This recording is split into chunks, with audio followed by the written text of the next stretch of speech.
la prédication, pendant que je préparais ce moment, le Seigneur m'a donné un message. Il m'a dit, donne ce message à l'église. Avant de passer à la prédication, j'ai demandé au modérateur de me donner 15 minutes avant. J'aimerais passer ce message et que nous prenions du temps pour rendre des actions de grâce à Dieu. Dieu avait un message, il voulait te dire quelque chose. Ce message, il se résume dans le livre de Genèse chapitre 26. J'aimerais qu'on l'écoute et ensuite on va prier et on va rentrer dans la prédication. Genèse chapitre 26, je lis à partir du verset 1. On arrive à m'écouter en haut? Amen. Okay. Il y eut une famine dans le pays, en plus de la première famine qui avait eu lieu au temps d'Abraham. Isaac alla chez Abimelech, roi des Philistins à Guérar. Verset 2. Qu'est-ce que le verset 2 dit? Le Seigneur lui apparut et dit, ne descends pas en Égypte et demeure dans le pays que je te dirai. Qui lui a envoyé? C'est Dieu. Lisons la suite. Séjourne en immigré dans ce pays ici. Je serai avec toi, je te bénirai. Car c'est à toi et à ta descendance que je donnerai tout ce pays. Je tiendrai ainsi le serment que j'ai fait à Abraham ton père. Je multiplierai ta descendance comme les étoiles du ciel et je te donnerai tout ce pays à ta descendance. Toutes les nations de la terre seront bénies par toi et par ta descendance parce que Abraham, ton père, m'a écouté et qu'il a gardé mes commandements, mes préceptes et mes lois. Ainsi, qu'est-ce qu'Isaac fait? Fit quoi? Il a obéi à ce que Dieu lui a dit, n'est-ce pas? Verset 13. Verset 12. Isaac sema dans ce pays et il récolta au centuple cette année-là. Le Seigneur le bénit. Il devint un homme riche. Il alla en s'enrichissant et devint de plus en plus riche. Il finit par être vraiment très riche. Il avait des troupeaux, des bétails, des menus bétails, des gros bétails et un grand nombre de serviteurs. Les Philistins furent jaloux. Tous les puits qu'avaient creusés les serviteurs de son père au jour d'Abraham son père, les Philistins les bouchèrent et les remplirent de terre. Alors Abimelech dit à Isaac, va-t'en de chez nous, car tu es devenu beaucoup plus puissant que nous. Isaac partit et alla s'installer dans le campement de l'oued à Guérar, où il habita. Il creusa à nouveau un puits qu'on avait creusé au jour d'Abraham son père et que les Philistins avaient bouché après la mort d'Abraham. Et il appela du même nom que son père les avait appelés. Les serviteurs d'Isaac creusèrent encore dans l'oued et y trouvèrent un puits d'eau vive. Les bergers de Guérar cherchèrent des querelles à Isaac en disant « L'eau nous appartient ». Il appela donc ce puits le puits de dispute parce que c'était là qu'ils s'étaient disputés. Ils creusèrent encore un autre puits duquel il y eut encore une autre querelle. On appela ce puits du nom d'opposition. Il leva le camp et creusa encore un autre puits duquel il n'y eut pas de querelle et on l'appela du nom de Rehoboth. Car, dit-il, le Seigneur nous a mis au large et nous pourrons être féconds dans le pays. Il monta à Bersabée et le Seigneur lui apparut cette nuit. J'aimerais m'arrêter là. Alors, ce message, je priais, j'étais en train de me préparer, je cherchais la face de Dieu pour certains de mes sujets. Et puis à un moment, le Seigneur s'arrête et il me dit, j'ai un sujet pour un tel. Vous savez, le moment où tu es concentré sur toi et puis l'Esprit de Dieu dit, non, je veux que tu pries pour quelqu'un d'autre. Tu as envie de dire, Seigneur, d'abord moi, je suis là pour moi. Mais dans ce message, Dieu est en train de dire quelque chose. Isaac a reçu un message de Dieu. Dieu lui a dit, ce n'est pas quelqu'un qui lui a dit. La Bible dit que Dieu lui a apparu et lui a dit, ne va pas en Égypte, parce que son intention était d'y aller. Va plutôt là-bas, parce que c'est là-bas que je vais te bénir. Et je ferai de toi quelqu'un de grand. Isaac obéit. Peut-être que, comme Isaac, tu as peut-être écouté la voix de Dieu cette année. Peut-être que Dieu t'a dit, cette année, je vais te bénir. Fais ça, fais ça, fais ça, fais ça. Tu as obéi à la voix de Dieu. Regarde ce qui arrive. Isaac arrive à Guérar, il devient grand, très très très grand. Et en fin de compte, l'endroit où Dieu lui a dit de rester, le maître de ce lieu lui dit, pars. qu'est-ce qui n'a pas marché? Est-ce que j'ai vraiment entendu la voix de Dieu? Enfin, je me mets à la place d'Isaac. C'est Dieu qui m'a envoyé là. Pourquoi là où je dois grandir, on me dit de partir? Il semblerait que cette année ressemble à une année coup pour coup, n'est-ce pas? Tu donnes un coup au diable et pendant que tu penses que tu es bien, il vient, il riposte. Tu donnes un coup au diable. Vous voyez, un peu comme Isaac. Il part, il va creuser un autre puits. Il se dit, ah, là au moins ça va être bien. Encore une autre opposition, un problème. Il part, il creuse encore un autre puits, il y a encore un autre problème. Est-ce que cette année était arrivée d'avoir semblé écouter la voix de Dieu, mais les problèmes n'ont fait que s'enchaîner? Qu'est-ce qui se passe?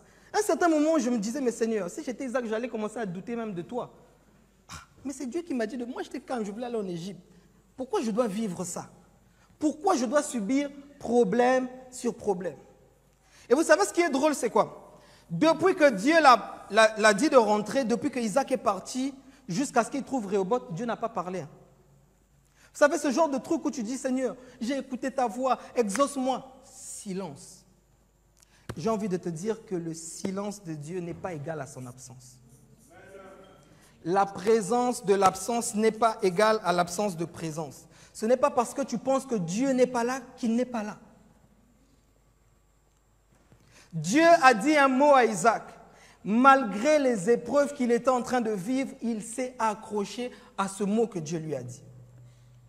Je ne sais pas ce que Dieu t'a dit et je ne sais pas ce que tu es en train de vivre. Ce matin, j'aimerais élever ton degré d'action de grâce. J'aimerais te pousser à voir la trace de Dieu même dans tes problèmes. J'ai l'impression que quelqu'un s'est dit à un certain moment, peut-être au mois de février, « Ah, ça va, ce problème-là va me tuer. » Mais par je ne sais quel miracle tu t'es retrouvé, Dieu t'a secouru. Seulement tu ne t'es pas rendu compte parce qu'en mars, un autre problème est arrivé. On est beaucoup concentré par rapport aux problèmes qu'on vit, on oublie que Dieu nous a fait sortir de là. Isaac ne s'est pas arrêté en disant « Mais Seigneur, je souffre, c'est toi qui m'as dit de partir. » Non, il s'est accroché à la promesse. Et malgré les oppositions et les problèmes qu'il avait, il savait qu'il allait continuer à creuser et Dieu allait créer quelque chose. Je suis en train de dire à quelqu'un que Dieu est en train de t'emmener à Rehoboth. Mais avant d'aller à Rehoboth, commence à réaliser ce qu'il a fait de bien dans ta vie. Nous les hommes, on est comme ça. On se concentre sur les problèmes qu'on a. Problème, j'ai quitté là-bas, opposition, j'ai quitté là-bas, dispute. Mais Isaac a continué à avancer. Ce matin, je veux que tu t'asseyes et que tu te retournes. De janvier à décembre. Tu es sûr que Dieu n'a rien fait pour toi? C'est vrai, tu es en train de passer des moments difficiles, c'est vrai. Ça peut être dur, c'est vrai. Ça semble être dur. Mais tu es sûr que Dieu n'a rien fait? Parfois, sortir d'une situation demande juste qu'on arrive à réaliser les traces de la présence de Dieu dans nos vies. Oui, ça a été difficile, mais il t'a donné la vie. Oui, ça a été difficile, mais tu as pu payer ta maison chaque mois. On ne sait pas comment. Même si tu n'as pas pu payer, tu as dormi quelque part où au moins Dieu a pourvu. Oui, ça a été difficile, mais il a pourvu.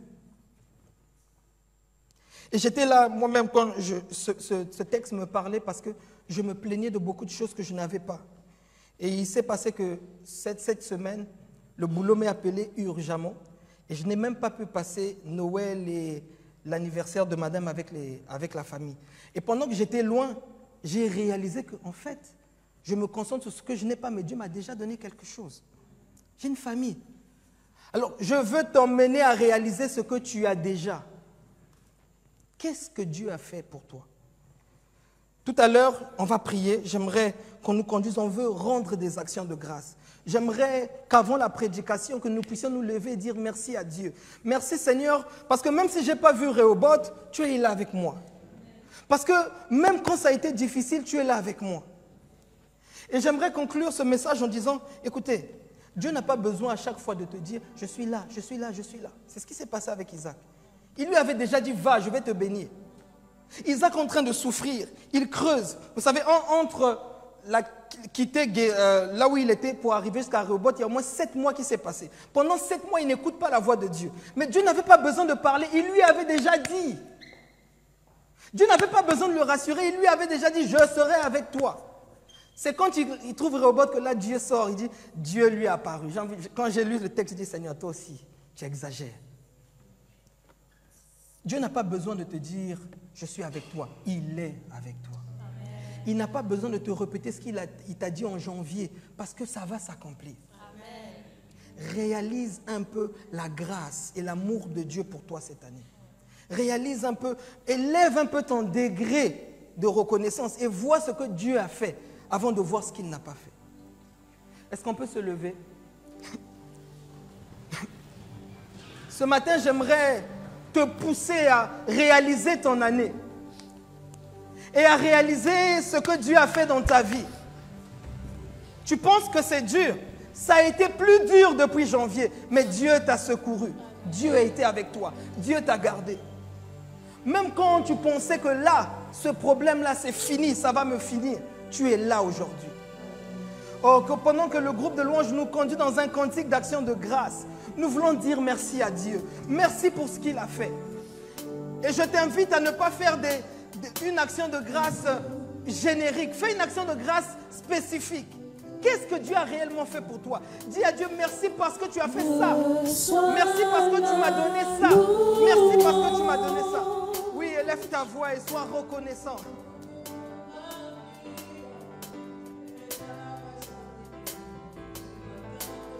Reçois ma louange.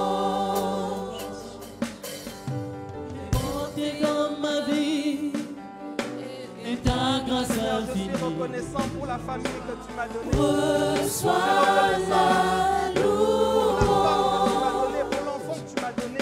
Je suis reconnaissant, oh Dieu, de ce que tu m'as accordé, de ce que tu as pourvu toute cette année, même quand c'était Reçois ma louange.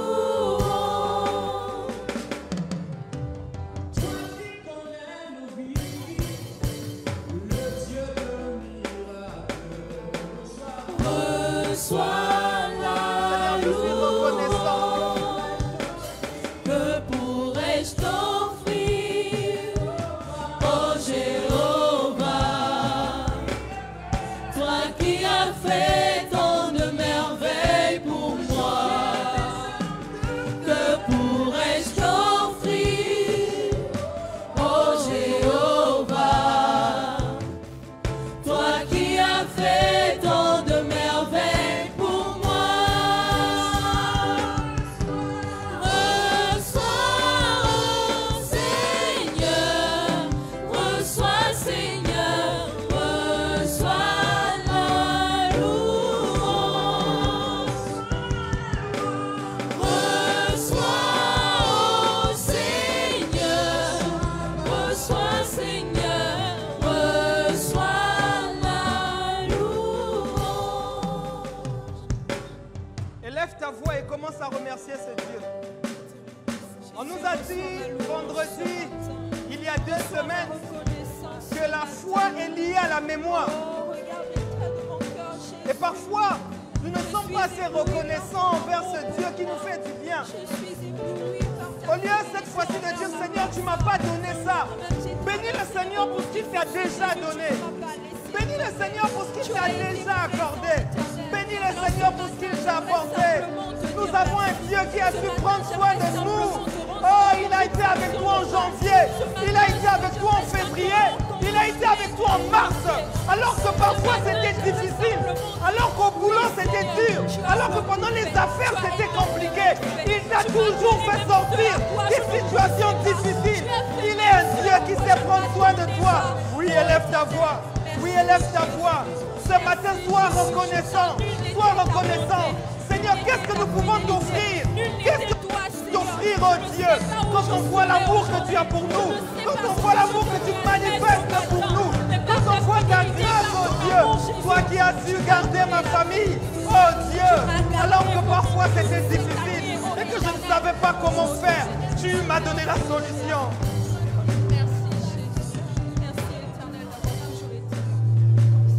Il ne peut pas te manquer des mots. Ce matin, je veux que tu réfléchisses. Regarde un peu à ce que Dieu a fait.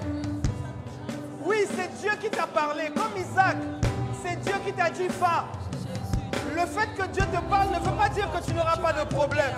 Mais Dieu t'assure qu'il sera avec toi. Alors remercie le Seigneur.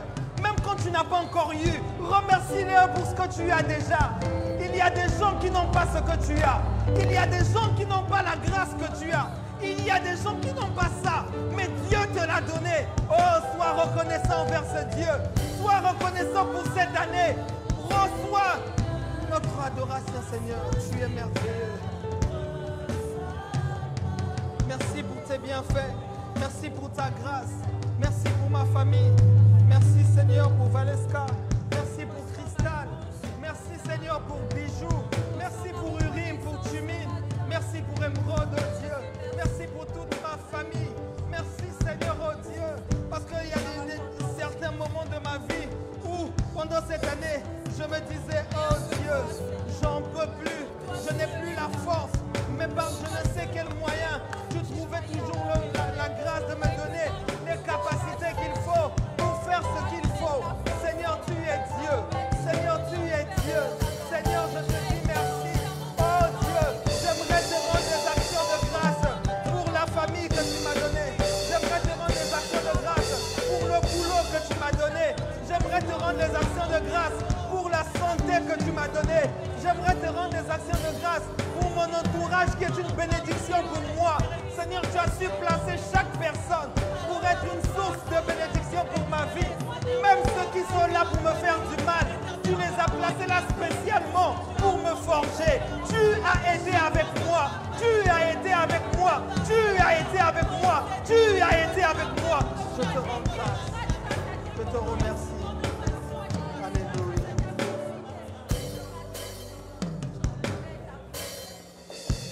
Nous te bénissons, Seigneur, pour toutes tes bontés, pour toute ta grâce. Et ensemble, nous disons Amen. Amen. Est-ce qu'on peut acclamer le Seigneur? Nous pouvons nous asseoir.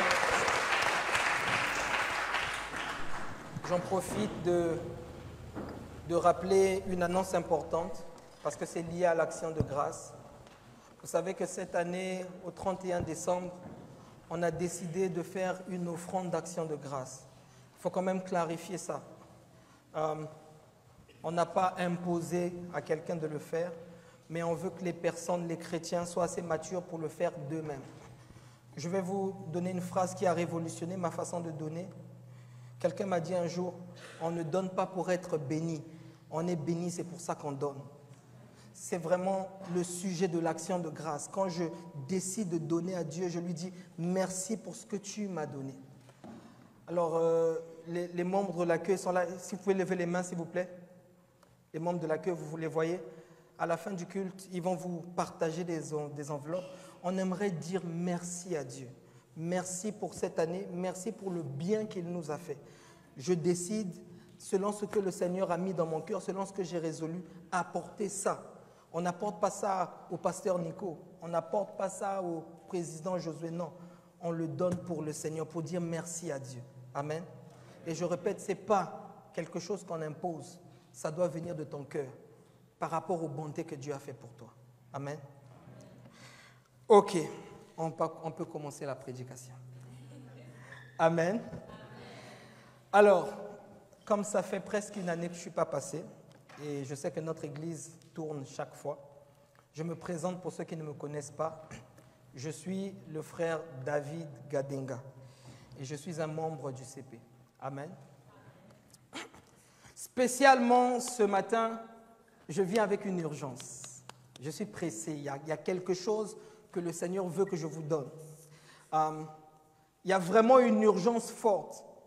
Parce que ce matin, je viens avec l'ambition, l'intention de réveiller votre colère sainte. Je viens avec un message pour vous dire, réveillez-vous. Vous n'êtes pas certainement censé être à la place que vous êtes. Ce matin, je viens avec un message de Dieu pour vous dire qu'il faut que tu te lèves dans la prière. Certaines choses ne bougeront pas si tu ne décides pas de prier. Amen. C'est pourquoi mon thème d'aujourd'hui, c'est exercer l'autorité que Dieu nous a donnée. Est-ce que tu peux m'aider? Ah oui, je suis le frère qui demande souvent de dire à quelqu'un de l'aider. Est-ce que tu peux m'aider à dire à la personne qui est à côté de toi, exerce l'autorité que Dieu t'a donnée? Nous allons lire un long texte, mais je vous donne déjà le plan. Je ne vais pas mettre du temps parce que je n'ai pas l'intention de mettre du temps. Parce que l'objectif, la vision que Dieu m'a donnée pour ce culte, c'est que ce sera un culte de prière. Je vais vous donner quelques mots, quelques orientations pour vous montrer comment est-ce que Jésus, lui, a exercé l'autorité et comment est-ce qu'il veut que nous puissions l'exercer devant les esprits, les principautés, toutes ces choses.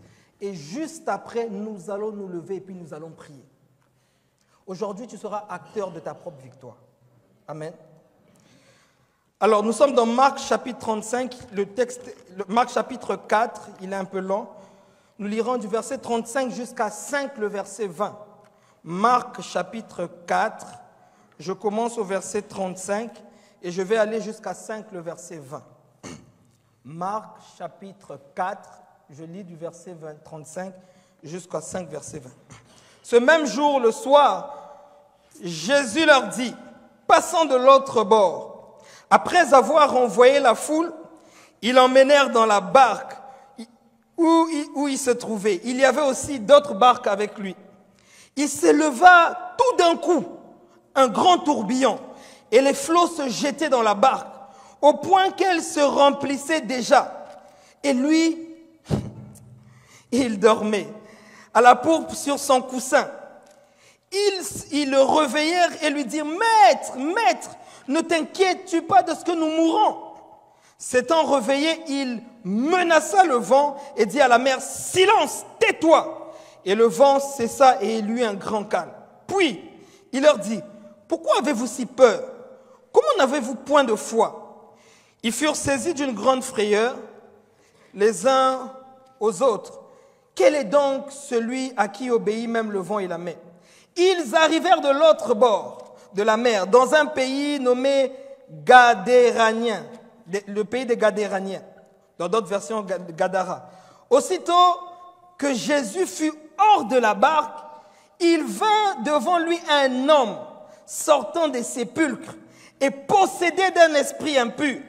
Cet homme avait sa demeure dans le sépulcre et personne ne pouvait plus le lier, même avec une chaîne, car souvent ils avaient eu à le faire, il avait eu le fer au pied et avait été lié des chaînes, mais il avait rompu ces chaînes et les avait brisées. Et personne n'avait la force de le dompter. Verset 5. Il était sans cesse nuit et jour dans le sépulcre et sur les montagnes, criant et se meurtrissant avec des pierres. Ayant vu Jésus de loin, il courut se prosterner devant lui et il s'écria d'une voix forte, « Qu'y a-t-il entre toi et moi, Jésus, fils de Dieu très haut? Je t'en conjure, au nom de Dieu, ne me tourmente pas. » Car Jésus lui disait, « Sors de cet homme, esprit impur. » Et il lui demanda, « Quel est ton nom? » Il répondit, « Légion. » Et il répondit cela parce qu'ils étaient plusieurs. Vous voyez que plusieurs démons peuvent posséder quelqu'un. Il y avait vers la montagne un grand troupeau. Et il lui demanda, « Quel est ton nom? » Mon nom est Légion. Et il lui répondit, « Car nous sommes plusieurs. » Et il le priait instamment de ne pas l'envoyer hors du pays. Il y avait là, vers la montagne, un grand troupeau de pourceaux qui paissaient. Et les démons le prièrent, disant, « Envoie-nous dans ces pourceaux, afin que nous y entrons en eux. » Et il leur permit, et les esprits impurs sortirent et entrèrent dans les pourceaux, et le troupeau se précipitèrent dans les pentes escarpées. Il y avait environ 2000, et ils se noyèrent. Quand j'ai lu ça la première fois, je me suis dit, mais Seigneur, comment tu peux casser l'entreprise de quelqu'un comme ça? Quand on lit ça, on a l'impression que Jésus est méchant. Ceux qui les faisaient paître s'enfuirent et répandirent la nouvelle dans la ville et dans les campagnes. Les gens allèrent voir ce qui était arrivé et ils vinrent auprès de Jésus. Et ils virent le démoniaque, celui qui avait eu la légion, assis, vêtu dans un bon sens. Ils furent saisis de frayeur. Ceux qui avaient vu ces choses leur racontèrent ce qui était passé et comment est-ce que le démoniaque avait été délivré. Alors, ils se mirent à supplier Jésus de quitter le territoire.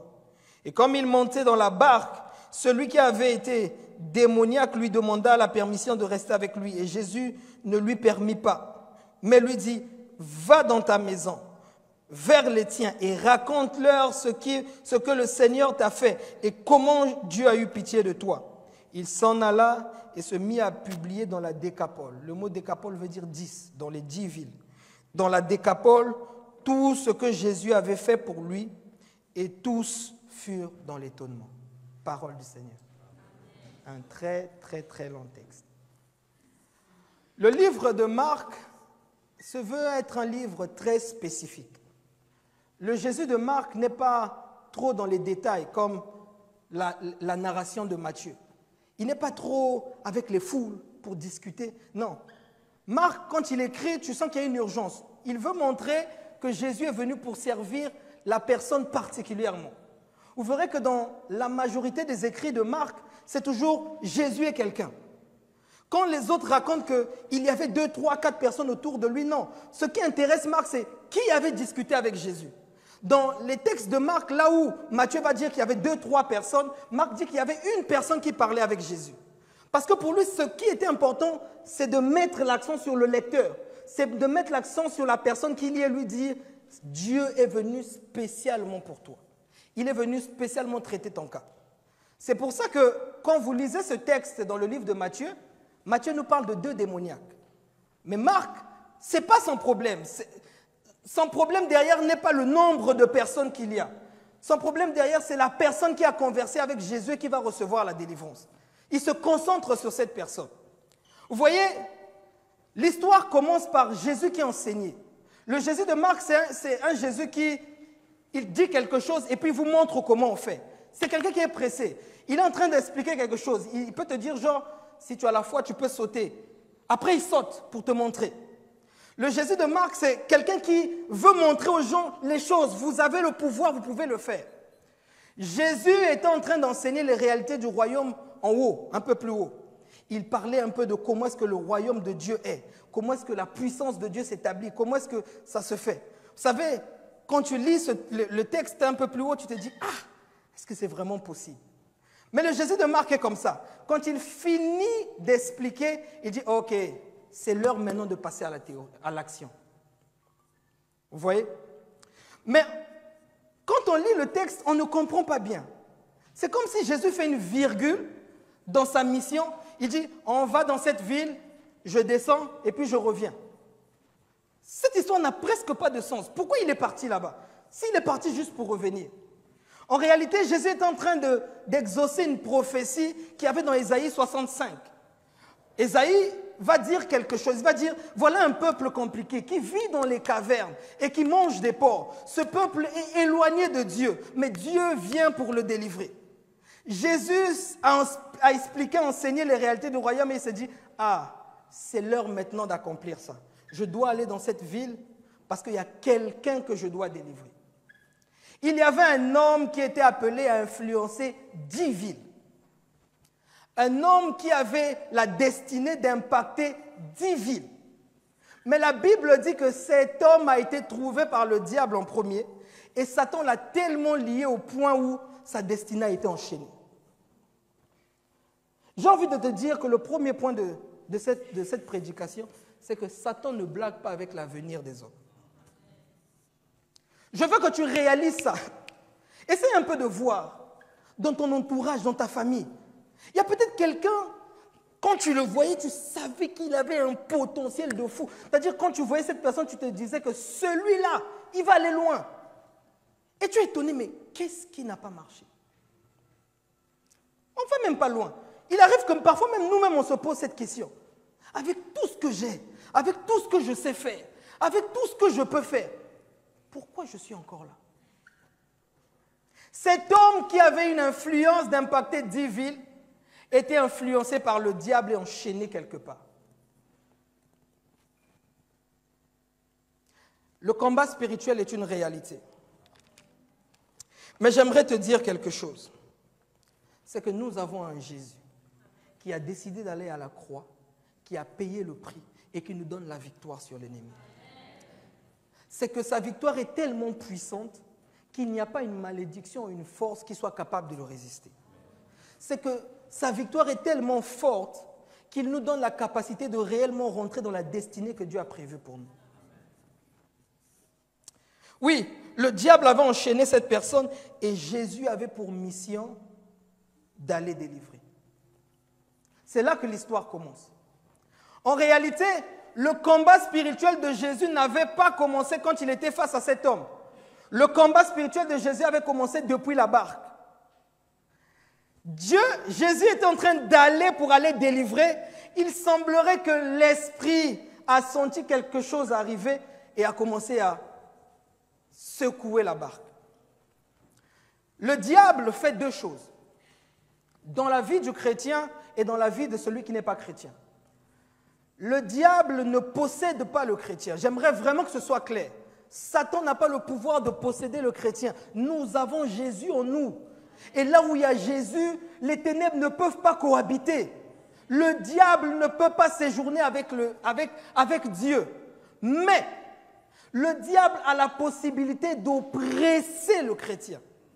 Et c'est quoi l'oppression? L'oppression est toute influence exercée par Satan dans l'objectif de nous écarter de la mission que Dieu a prévue pour nous. Jésus est en train d'aller vers une mission et sur le chemin, il y a un vent qui veut le détourner du chemin.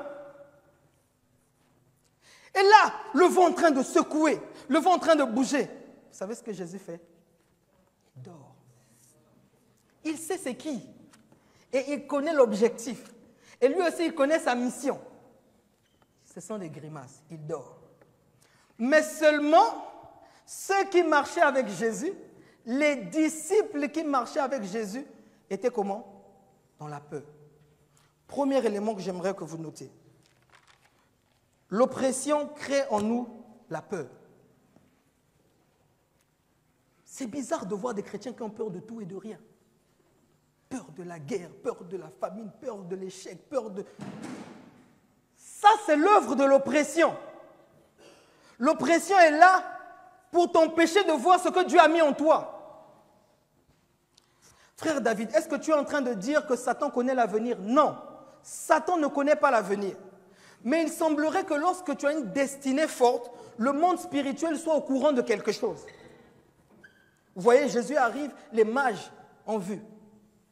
Vous savez, dans le processus du fait que Dieu te fasse rentrer dans la bénédiction, comment est-ce qu'il fait? Il ne te prend pas d'un point A et puis te fait rentrer. Il aligne les événements. C'est-à-dire qu'un Saül qui avait perdu sa brebis, qui va chercher sa brebis sans savoir qu'il devait prendre le serviteur là à l'instant T, en arrivant au milieu, que ce serviteur lui dise qu'il faut aller voir Saül, en allant voir Saül, que Saül lui dise qu'il deviendra roi, en descendant pour aller vers son père, qu'il rencontre des prophètes pour le remplir du Saint-Esprit, et qu'en se retrouvant dans un endroit, Samuel soit capable de le voir à cause de l'Esprit. Dieu aligne les événements pour que tu rentres dans ta destinée. Et ces événements-là, ils sont perceptibles par celui qui est spirituel. C'est pour ça que Satan sait quand quelque chose de bien va t'arriver. Il le ressent. Et dès lors qu'il le ressent, il se met à t'oppresser. Il se met à t'influencer. Il se met à te créer de la peur. Pourquoi avez-vous peur? C'est ce que Jésus a dit. C'est ce que Jésus nous dit. La deuxième chose, c'est que l'oppression crée en nous l'illusion de la faim. Ce problème-là va me tuer. Jésus est déjà parti mourir à la croix. Tu as peur de quoi? Non, ce problème-là, je ne pourrai pas. Je ne peux pas vivre sans lui. J'ai écouté cette phrase-là plusieurs fois. Tu es toujours vivant? C'est très difficile. Il te donne l'impression que c'est fini. Les apôtres étaient là. Seigneur, nous sommes en train de mourir. Tu ne vois pas que nous mourons? Calme-toi, j'ai une mission. Je sais où je vais. Je sais où je vais et je vais arriver à cet endroit. Ça, ce n'est que le plan de l'ennemi pour te faire croire que c'est fini. Ce n'est pas encore fini. Troisième chose, c'est que l'oppression te met dans une situation où tu as l'impression qu'il faut urgemment que tu prennes une décision. Ça te met dans l'urgence de prendre une décision rapide. Beaucoup de ce que nous vivons sont le résultat des décisions que nous avons prises sous l'oppression de l'ennemi. Qui t'a dit qu'il faut que tu décides maintenant? Non, si je ne décide pas là, c'est mort, c'est mort. Qui t'a dit ça? Ils étaient en train de faire des choses, ils étaient en train de trucs. Et Jésus s'est levé et Jésus a dit, tais-toi! On a l'impression que Jésus parle à quelqu'un, n'est-ce pas? Parce qu'il savait qui était derrière ce qui bougeait ces éléments. La victoire sur l'opposition du démon, sur l'oppression démoniaque est dans la vie de celui qui connaît son identité et qui sait faire confiance à Dieu. C'est ce que Jésus leur dit. De quoi avez-vous peur? Pourquoi vous avez paniqué? Vous n'êtes pas censé à l'étape où vous êtes paniqué. Marc se concentre sur les 2 dernières années de Jésus. Donc, ça veut dire qu'on est entre la 2e et la 3e année. Ce sont quand même des disciples qui sont bien affermis. Et Jésus leur dit, vous n'êtes pas censés avoir peur de ça. J'aimerais que tu normalises le fait qu'un chrétien qui a 0 expérience avec Dieu soit capable de dire à un démon, sors, et le démon va sortir. L'autorité de Dieu ne s'exerce pas dans celui qui connaît toute la Bible. L'autorité de Dieu s'exerce dans celui qui sait faire confiance à Dieu. Oh, j'ai envie de dire que lorsque l'ennemi rentre en combat avec toi, c'est bizarre ce que je veux dire, mais sache que le combat est déjà truqué.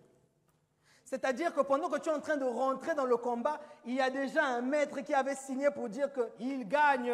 Donc le gars là, quand il vient là, fais semblant seulement, mais il va te taper. C'est un match que tu as déjà gagné.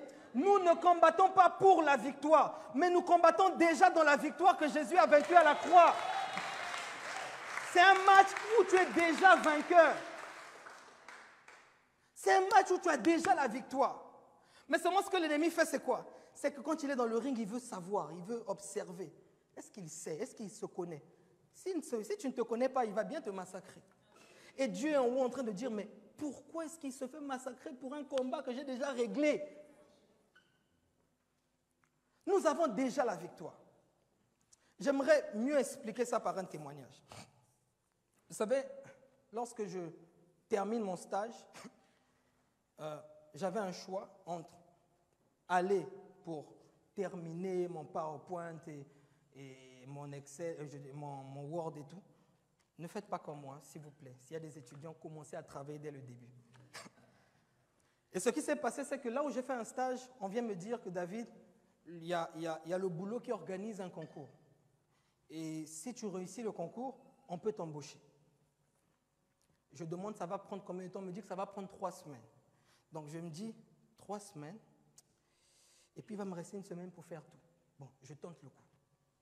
Je suis allé, je m'étais dit même peut-être que j'aurais le temps de taper quelque chose, mais le moment était tellement intense, on travaillait tellement, qu'à un certain moment, les 3 semaines sont passées. Je finis les 3 semaines, et je rentre, et quand j'arrive à la maison, on reçoit un message de l'école qui nous dit finalement, les examens, les soutenants sont raccourcis. Donc, il ne me restait que 4 jours. Et là, dans ma tête, j'étais en train de dire, qu'est-ce que j'ai fait? Qu'est-ce que j'ai fait? Peut-être même qu'ils ne vont pas me prendre. Qu'est-ce que j'ai fait? Tous les jours, j'étais en train de taper comme un fou. Je tapais comme un fou. Quand on arrive au 4e jour, j'étais en train de terminer mon PowerPoint qui n'était même pas fini. Et je m'inquiétais. Et j'étais en train de dire, mais qu'est-ce que j'ai fait, David? Tu as été un idiot. Pourquoi? Tu vas échouer pour rien. Les parents ne seront pas contents. Ce qui se passe, c'est qu'à 1 heure de ma soutenance, je reçois un appel. Je prends l'appel. Je dis, vous êtes Gadenga David? Oui. J'aimerais vous annoncer que vous avez été sélectionné pour le boulot et vous commencez lundi. C'est-à-dire que, avant que je commence à soutenir, j'ai déjà le travail. C'est-à-dire que moi, quand je vais pour soutenir, c'est pour avoir le travail. Mais j'ai déjà le travail avant de soutenir. Vous savez, j'étais en train de taper mon PowerPoint avec la peur. À un certain moment, je me suis calmé. Je dis, bon, dis donc, même s'il me donne 2, je travaille déjà. C'est-à-dire que quand je suis en train de rentrer pour aller soutenir, j'ai déjà l'assurance que je travaille. Dites-moi ce que vous voulez. Donnez-moi le point que vous voulez. Je suis déjà travailleur. Quand tu rentres en combat avec le Seigneur, tu as déjà la victoire. Tout ce que tu fais, ce n'est qu'une formalité. Tu es déjà vainqueur. Et c'est ce que le combat spirituel nous montre. Parce que l'autorité de Dieu qui est en nous est plus fort que celui qui est dans le monde. C'est pourquoi il te faut avoir confiance en Dieu. Et il te faut croire en ce que Dieu te dit. Troisième point qu'on retrouve dans ce texte. Ah, j'aime ça. Jésus finalement arrive dans la barque. Il arrive au lieu où il doit arriver. Et puis on a l'impression que Marc fait une pause. Il s'arrête et puis il commence à raconter l'histoire de la personne. Voilà, c'était un gars qui était enchaîné par le diable. On essayait de l'enchaîner avec les chaînes, mais ça ne marchait pas. Mais il souffrait et tous les alentours, on avait peur d'être dans cet endroit. Vous savez que cette personne-là même finit par appauvrir la ville parce que le lieu où Jésus débarquait, c'était un lieu charnier. Et les gens venaient pour faire du commerce. Mais à cause de cet homme, plus personne ne venait. Il appauvrissait même le pays. Et les gens avaient peur de lui. C'était quelqu'un qui avait de l'autorité, de l'influence. Et Marc est en train d'expliquer ça. Et puis à un certain moment, il s'arrête, il me plaît. Il dit, le gars, quand il a vu Jésus, il est venu se prosterner. De quoi as-tu peur? Marc nous parle d'un homme très puissant que les gens craignaient, qui est venu quand il a vu Jésus, il s'est incliné, il a dit, Maître, pardon, laisse-moi. Il n'y a pas une autorité plus puissante que l'autorité que Jésus nous a donnée. Quels sont ces chrétiens-là? L'oncle là, on ne le provoque pas. Il a touché les esprits. Et puis quoi? Je ressens que vraiment, les membres de ma famille, il y a un grand là, vraiment, il faut que j'aille le voir pour lui demander pardon. J'ai l'impression qu'il me bloque. Quoi? Est-ce que tu es vraiment chrétien? Quelle que soit l'autorité, le degré de niveau d'une personne, personne n'est au-dessus de l'autorité de Jésus. Et c'est ce que Marc voulait montrer. Il voulait dire que cette personne avait de l'autorité, cette personne avait de l'influence, mais quand il voit Jésus, il s'incline. Frère, quand quelqu'un a l'autorité de Dieu, il n'a pas besoin de beaucoup parler. Oh, quelle génération! Moi, je suis puissant, moi, je suis fort. Quand quelqu'un a la chose de Dieu, il n'a pas besoin de dire ça. Quand tu arrives quelque part, l'ennemi sait. Vous voyez ces moments où tu ne sais pas ce qui s'est passé, pourquoi, mais quelqu'un ne t'aime pas. Tu arrives comme ça. Pourquoi tu me regardes? Mais où est-ce que je l'ai regardé? C'est quoi? Il y a quelque chose en toi qui dérange. Et cette autorité est en toi. La puissance de Dieu et l'autorité, Dieu nous l'a donnée. Et l'objectif de Marc était de montrer que l'autorité de Jésus est la plus grande. Et cette autorité, il dit, je vous l'ai donnée. Il est en toi. Jésus nous a donné l'autorité de vaincre l'ennemi. Mais c'était quoi le problème vraiment? Qu'est-ce que Jésus était venu régler? En réalité, il n'y avait pas un problème, mais deux. Il y avait un problème avec l'homme, mais il y avait aussi un problème avec la ville. La ville, ça s'appelle Gadara, Génézareth. C'est proche d'une zone juive. Et normalement, elle faisait partie de ces éléments, elle partageait les coutumes juives. Mais vous ne trouvez pas bizarre qu'une ville qui partage des coutumes juives élève des porcs? Lévitique chapitre 7, tu ne toucheras pas le porc, tu ne mangeras pas le porc, ce sera une abomination. Il ne s'agissait pas seulement de cette personne, mais il s'agissait aussi d'une ville qui attirait l'abomination dans sa ville. Dans les yeux de Marc, quand il est en train d'écrire, il est en train de dire que d'une part, il y avait quelqu'un qui était possédé, de l'autre part, il y avait une ville qui était maudite. Et Jésus était venu pour régler ce problème-là. Ce n'est pas logique qu'on se concentre seulement sur le pécheur, sur celui qui est, et on oublie que nous aussi, parfois, on élève quelque chose qui éloigne Dieu. Vous voyez un peu ce genre de personne qui, le frère David, là, c'est un vrai pécheur. On aime montrer du doigt, mais on oublie que nous aussi, on élève quelque chose qui éloigne le Seigneur. J'ai une question à te poser. Qu'est-ce que tu entretiens dans ton cœur qui fait que la grâce de Dieu n'arrive pas à s'accomplir sur toi? Dieu dit, ma main n'est pas courte pour agir, non. Mes oreilles ne sont pas sourdes pour entendre. Mais, n'ayez pas peur de dire. Mais, Ce sont vos crimes et vos péchés qui créent une barrière. Et lorsque la Bible parle du péché, elle ne parle pas de la faute. Elle ne parle pas du fait que tu puisses tomber une fois ou deux fois, non.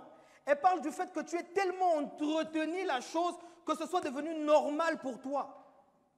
Que tu sois devenu à un niveau où tu deviens un chrétien tellement léger que le péché devient normal. À ce moment-là, ça devient compliqué. Et c'est ce que faisait cette ville. Elle élevait quelque chose qui emmenait l'abomination, mais elle se concentrait sur celui qui était possédé. Parce que c'est lui l'exemple. Si je ne suis pas comme lui, donc je suis bien. Si je vois que si je ne marche pas comme le frère David parce que lui, c'est que je suis saint. Mais qu'est-ce que tu élèves dans ton cœur? Et Jésus était venu régler cette situation. Une chose que j'aimerais expliquer, et j'aimerais dire merci parce que le frère Augustin m'a beaucoup aidé, c'est que Satan ne crée pas. Vous savez ça? Dis à ton frère, Satan ne crée pas, s'il te plaît, je veux t'entendre. On nous a dit il y a 2 semaines, quelque chose de choquant mais vrai, la malédiction n'est pas créée par le diable. Satan ne crée pas. La malédiction a été créée par Dieu. La première fois que le mot maudit est sorti, c'est Dieu qui le cite. Et encore un peu plus loin, lorsque Dieu va décider de formaliser le terme de la bénédiction et de la malédiction dans la vie de quelqu'un, il va citer des exemples. Dans Deutéronome, il dira, si tu fais ça, si tu fais ça, si tu fais ça, voici les bénédictions qui seront sur toi. En fait, en réalité, Dieu n'était pas en train de dresser une liste que tu devais respecter. Le message derrière, c'était, si tu sais obéir à Dieu, tu vivras les conséquences de l'obéissance. Et à un moment, il s'arrête et il dit, ok, là, voilà la liste que je cite. Maintenant, si tu fais le contraire de ce que je te dis, tu vivras la malédiction, c'est-à-dire l'opposé de ce qui était prévu. Et c'est comme ça que le diable fait. Qu'est-ce qui va arriver? Il va te pousser à faire le contraire de ce que Dieu veut que tu fasses pour être béni. Il va influencer tes pensées. Il va influencer ton cœur. Il va influencer ton entourage. Il va tout faire pour te pousser à faire des choix qui vont te séparer de Dieu. Et quand tu fais l'erreur, qu'est-ce qu'il fait? Il va avec la loi. Dieu, tu as dit dans ta loi que celui qui fait ça sera frappé. Vous savez quoi? Dieu est un père qui aime. Parce qu'il est père, il nous aime. Mais parce qu'il est juste, il doit faire ce qui est juste. Donc quand le diable vient, regarde, ta loi dit ça. Le diable nous accuse avec la propre loi de Dieu. Hein. Ta loi dit ça. Et Dieu dit, oui, la loi dit ça. Mais regarde, David a fait ça. Il doit être condamné, non? Il doit être condamné. C'est ce que ta loi dit. Sinon, tu es un menteur. Ta loi dit ça. Et j'aime un peu cette image qui est dans la Bible.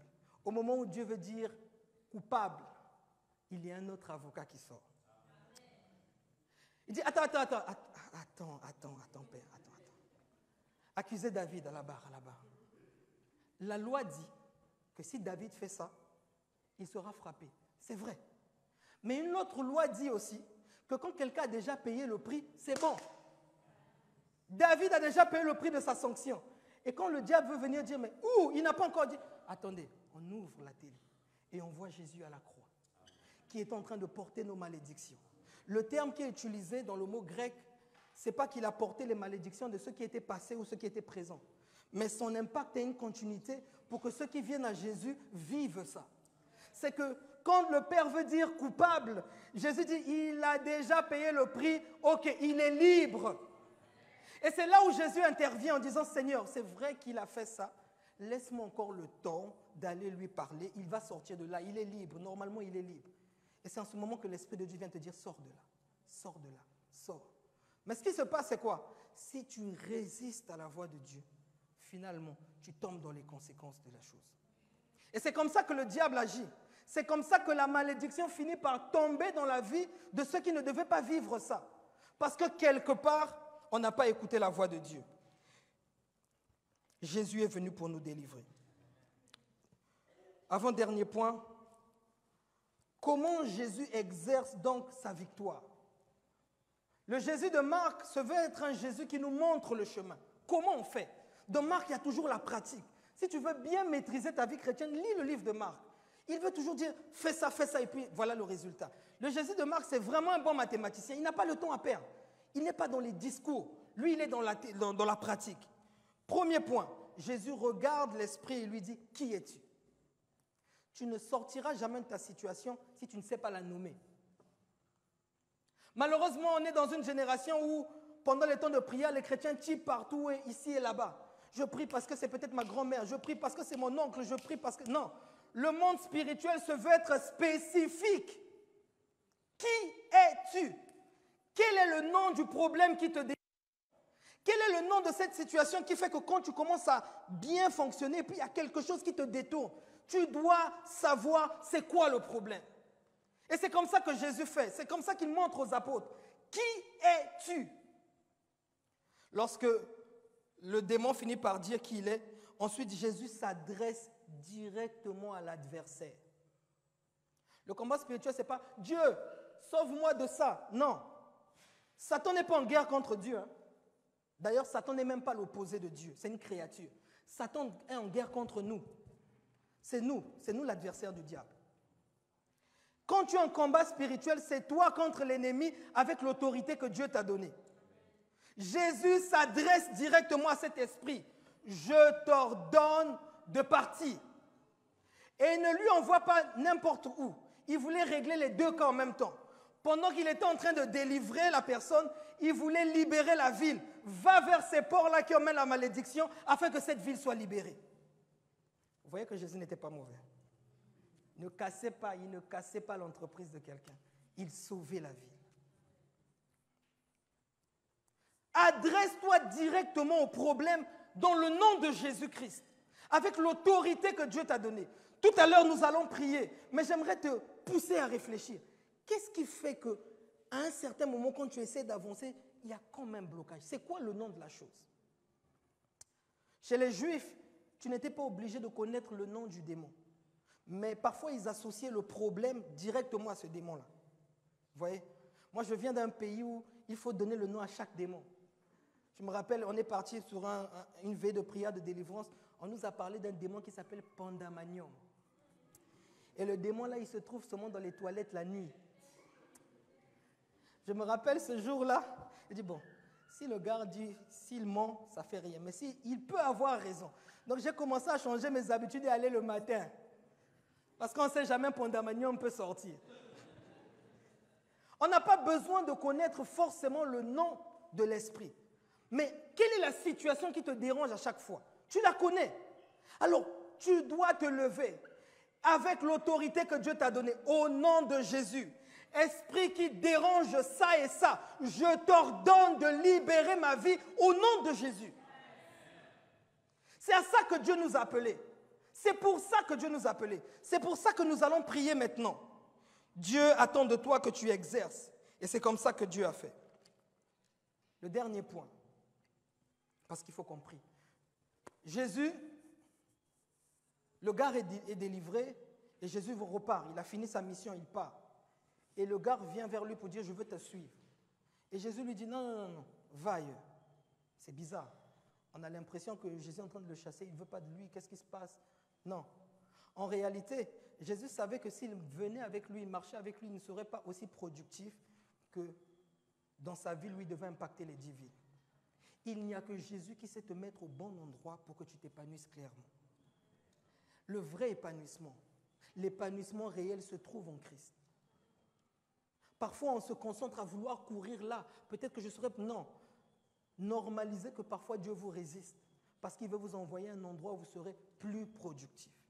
Et c'est là où Dieu voulait l'envoyer. Il lui a dit, non, va là-bas. C'est dans la décapole que ta destinée est scellée. Tu es appelé à impacter cette décapole-là. Tu n'es pas appelé à marcher avec moi. Si tu marches avec moi, les fruits ne seront pas pareils. Apprends à écouter Dieu et apprends à accepter le fait que Dieu te dise parfois, non, pas ici, mais là-bas. Même si tu n'es pas d'accord, quand tu obéis à la voix de Dieu, tu vis les résultats de Dieu. Je veux conclure mon culte, cette prédication, avec quelque chose. Pour des raisons d'équilibre, parce qu'il faut équilibrer la prédication. Le frère David n'a pas dit que toutes les situations que tu vis sont toujours liées aux démons. Le frère David aussi n'a pas dit que c'est parce que tu as l'autorité de Dieu que tu ne peux pas vivre des situations difficiles. Il se pourrait que parfois, dans le processus d'enseignement de Dieu, il décide de te mettre dans une situation exprès pour t'apprendre ça. Pourquoi? Je ne sais pas. C'est comme ça qu'il fait. Il y a des moments où Dieu fait exprès de te mettre dans une situation pour te faire grandir. Mais ce n'est pas parce que tu es dans cette situation que Dieu t'a abandonné ou que tu n'as plus l'autorité. Ce que le frère David dit, c'est que quelle que soit la situation dans laquelle tu te trouves, prie jusqu'à ce que tu écoutes la voix de Dieu. Et si c'est la volonté de Dieu, il te dira comme Paul, arrête de prier pour cette maladie, c'est ma volonté. Et si ce n'est pas la volonté de Dieu, cet esprit va partir. Normalisez que parfois, ce n'est pas les démons qui nous bloquent, parfois c'est Dieu. Parfois Dieu nous résiste parce qu'il veut nous enseigner quelque chose. Ce que le frère David te demande de faire, c'est que tu réalises l'autorité qui est sur ta vie et que tu ne te laisses plus marcher par l'ennemi. Levons-nous et prions.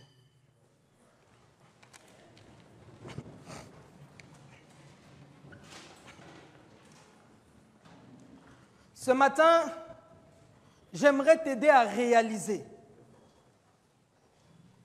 Je veux te pousser à prier. Prier pour toutes ces situations qui te dérangent. Avant de prier, j'aimerais quand même dire quelque chose. Je veux que cette histoire soit claire une bonne fois et que ça se termine. Il y a un bruit qui sort ici et par là pour essayer de nous faire croire des choses.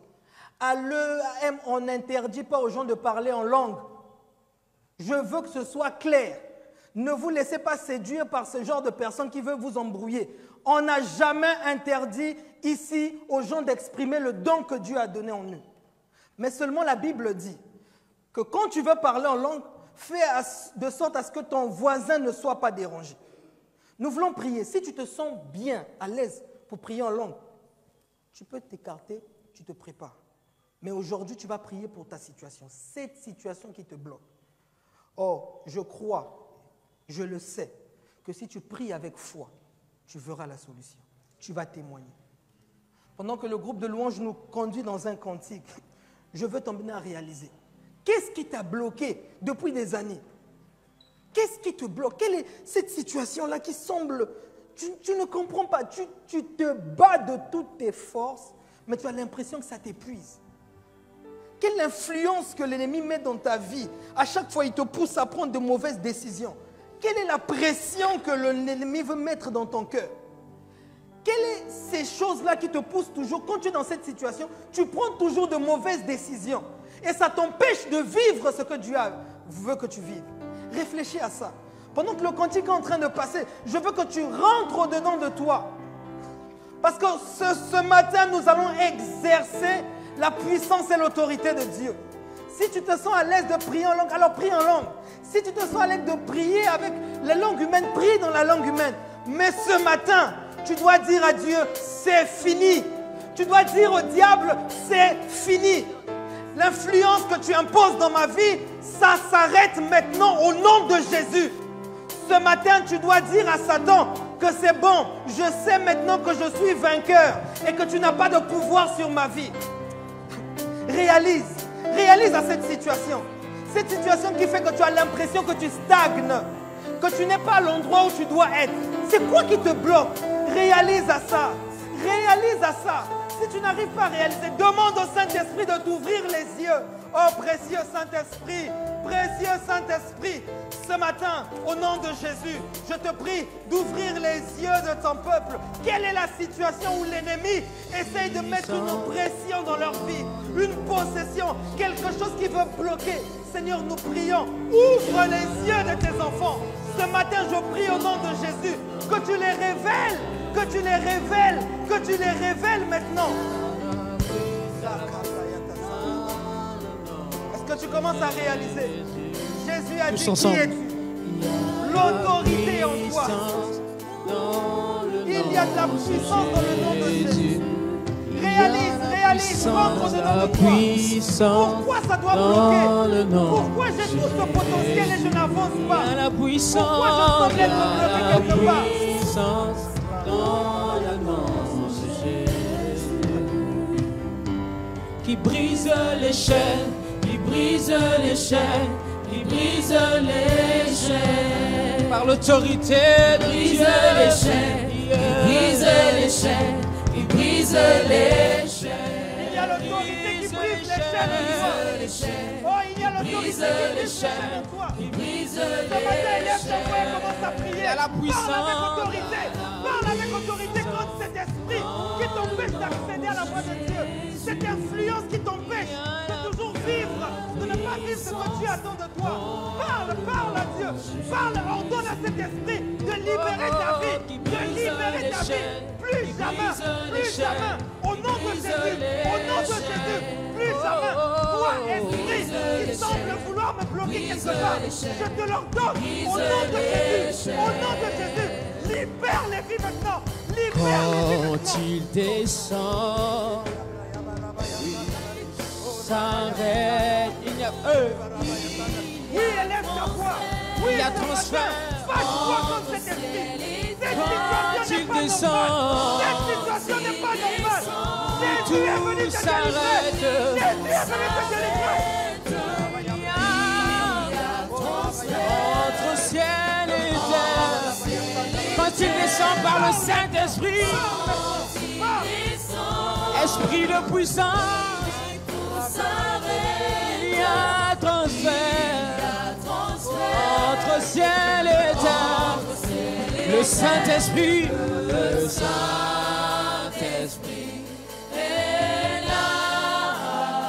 Saint-Esprit, il est là, le Saint-Esprit.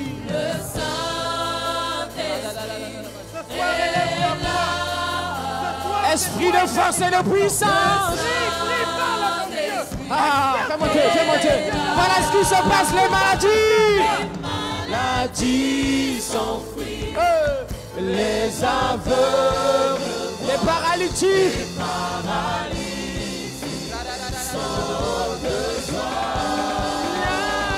Les stériles enfants, les sourds entendent. Par sa puissance, les maladies s'enfuient. Les aveugles, plus rien ne peut te retenir. Par la puissance de l'Esprit de Dieu. Même si tu étais stérile, par la puissance tu peux enfanter.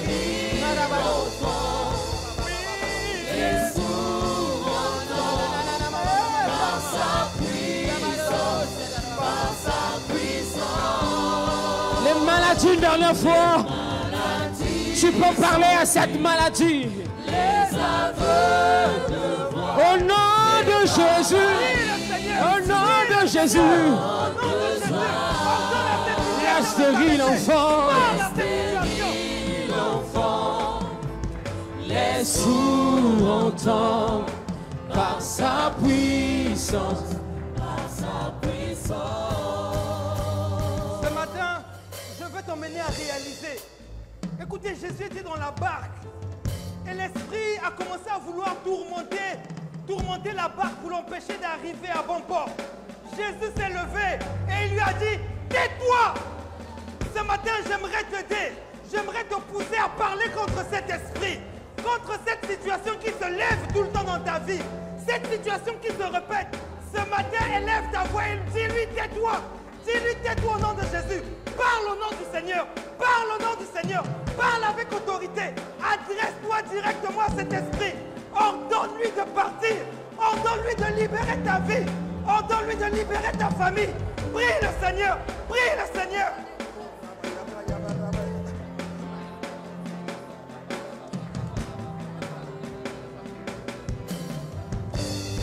Le Saint-Esprit, Ce n'est pas normal. le Saint-Esprit, Lève-toi dans la prière. Lève-toi dans la prière. le Saint-Esprit, esprit de libération, Dieu ne peut pas faire. esprit de liberté, esprit de force. Saint-Esprit, glorieux Saint-Esprit.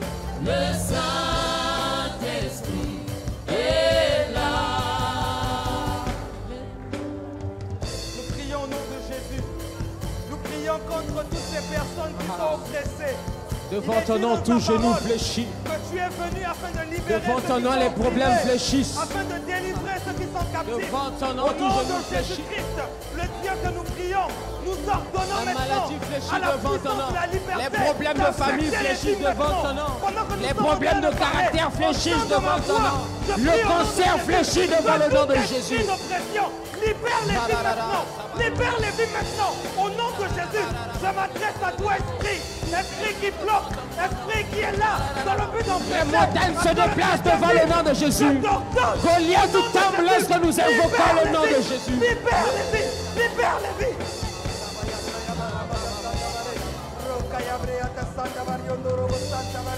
Seigneur Jésus, manifeste-toi, manifeste-toi, manifeste-toi, manifeste-toi. Est-ce que tu trouves normal ce que tu vis? Est-ce que tu te trouves à l'endroit où tu dois être? Est-ce que tu réalises que tu es au bon endroit? Est-ce que quelque part, tu n'as pas l'impression d'avoir pris une décision qui t'a dévié du plan parfait de Dieu? Et à chaque fois que quelque chose de bien doit arriver, il y a toujours ce truc dans ton cœur qui te pousse à faire de mauvais choix. Ce matin, le Seigneur te dit, parle à cet esprit. Ce matin, le Seigneur te dit, je te délivre, je te libère de l'oppression satanique. Écoute ma voix, écoute ma voix. C'est ce que le Seigneur te dit ce matin. Écoute ma voix. La puissance de Dieu est là, l'autorité de Dieu est là. Parle à cette situation, parle à cette situation. Ordonne-lui de ne plus jamais revenir au nom de Jésus. Pars et ne reviens plus jamais. Pars et ne reviens plus jamais. Pars et ne reviens plus jamais. Je veux parler de cette situation au passé. Je veux parler de cette situation au passé. Plus jamais, plus jamais, plus jamais, plus jamais. Au nom de Jésus, plus jamais. Au nom de Jésus, plus jamais. Au nom de Jésus. Exprime-toi, exprime-toi.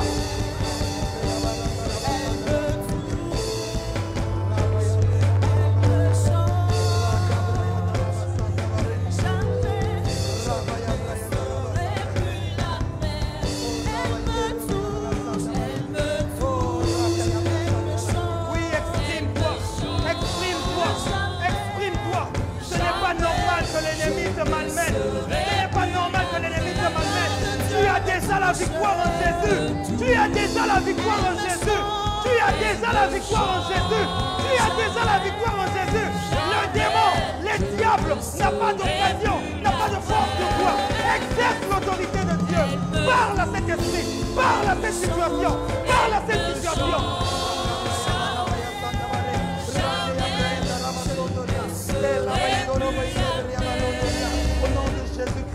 Au nom de Jésus-Christ, au nom de Jésus-Christ, manifeste ta puissance, manifeste ta puissance, manifeste ta puissance, manifeste ta puissance, manifeste ta puissance.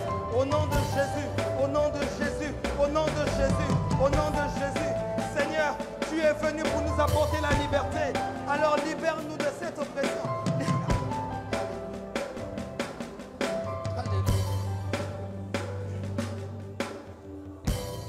Tu vas aussi élever ta voix. J'aimerais que tu pries aussi pour ta famille. C'est pas normal que certaines personnes aient du potentiel, des choses à faire, mais tu les vois errer. Il y a quelque chose qui ne va pas. Ce matin, j'aimerais que tu élèves ta voix et que tu pries contre cet esprit, contre ces éléments qui passent leur temps à enchaîner les gens qui ne connaissent pas Dieu dans ta famille. Et s'il y a des gens qui connaissent Dieu, alors ordonne à cet esprit d'arrêter de les oppresser. Prie pour ta famille. Demande la liberté totale. Élève ta voix et prie le Seigneur. Parle à ton Dieu. Prie le Seigneur. Combat et prie. Prie au nom de Jésus. Prie au nom de Jésus.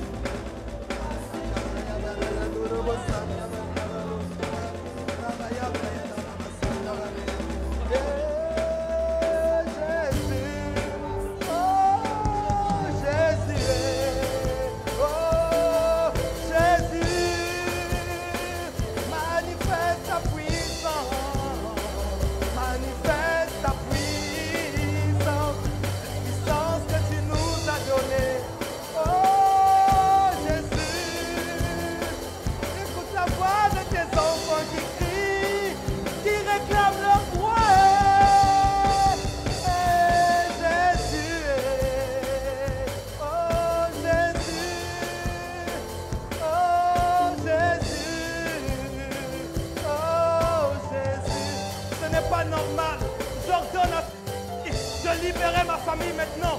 Au nom de Jésus, au son de ma voix, en tant que fils de Dieu, je déclare que c'est fini.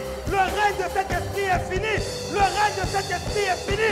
Le règne de cet esprit est fini. Le règne de cet esprit est fini. Le règne de cet esprit est fini.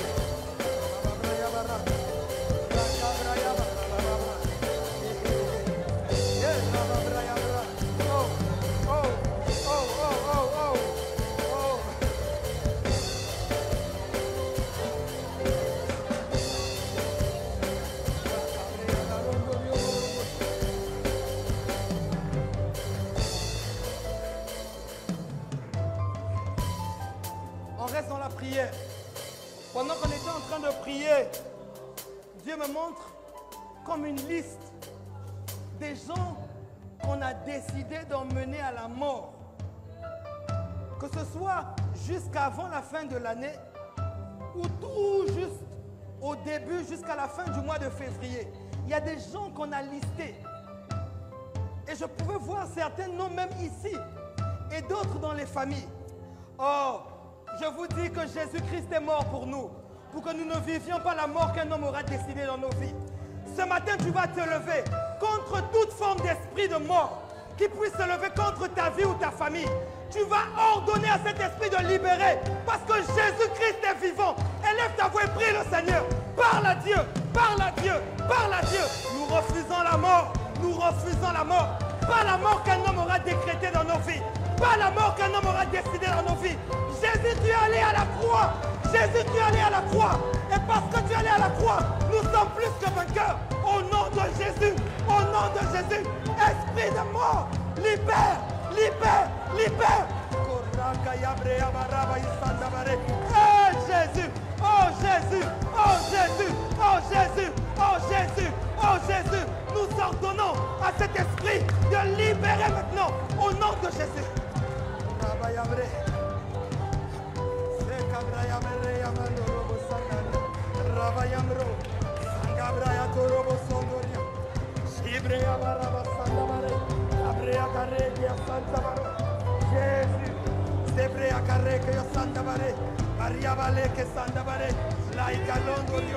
Esprit de mort, nous t'ordonnons de libérer.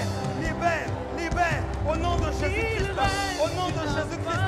Toi qui veux décider de la mort de quelqu'un, je t'ordonne de libérer maintenant, au nom de Jésus, au nom de Jésus, au nom de Jésus, au nom de Jésus, au nom de Jésus, au nom de Jésus. Nous appelons la vie Zoé, la vie de Jésus, la vie de Jésus.